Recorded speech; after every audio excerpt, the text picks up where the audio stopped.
So yeah, the Cadillac's fast. It's 4 years old, and it still holds its own with the BMW.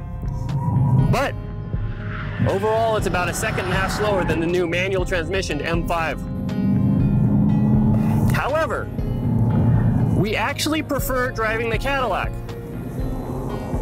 It is essentially a four-door Corvette, and it drives like one.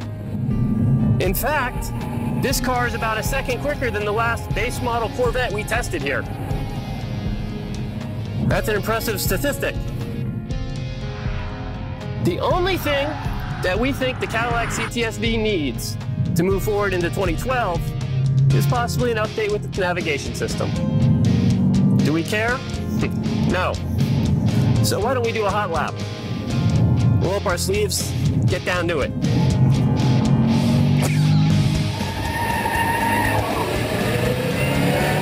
For such a big car, the CTS-V carves a line like a small one. Brakes, throttle, and steering are precise and responsive with superb sensitivity. Sensing a little understeer? Drag the brakes to rotate, and get on the power early to stabilize rotation. Get it right, and it feels like the CTS-V just carved a groove in the pavement. The controls are a harmonious thing for a driver who likes to heel toe while imagining they're Johnny O'Connell in a World Challenge race.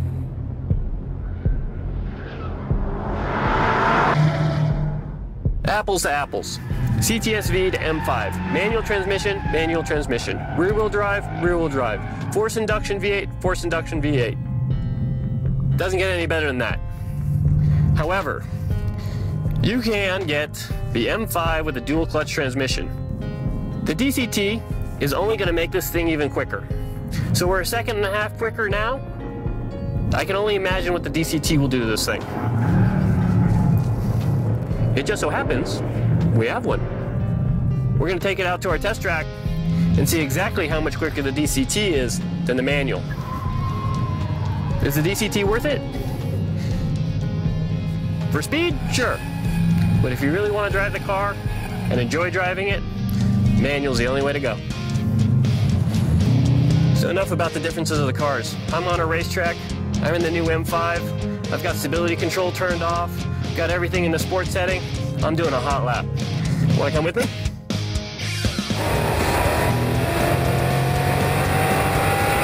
It's all about the turbochargers and their amazing thrust. They push this luxury car to warp speed in silence, at least on the inside. Outside, the car has the induction noise of a localized black hole. Its performance is most impressive, not because it's race car sharp, but because it puts out amazing numbers in a most unimpressive way. It has no drama. Everyone who drives it on the track walks away thinking it's too comfortable to be this stinking fast.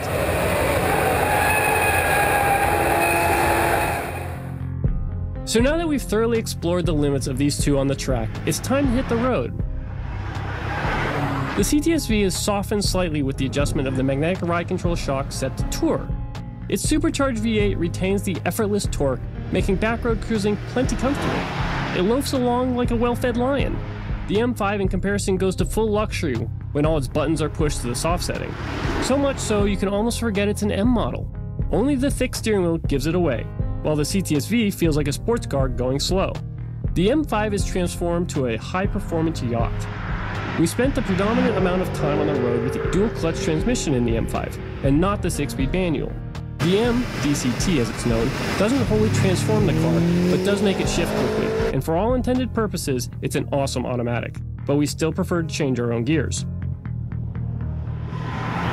So while the CTS-V has superb track manners and a docile on-road behavior, it's the M5 that edges it out in this comparison test. Not because we'd rather drive it on the track, we wouldn't, but because it has extreme duality.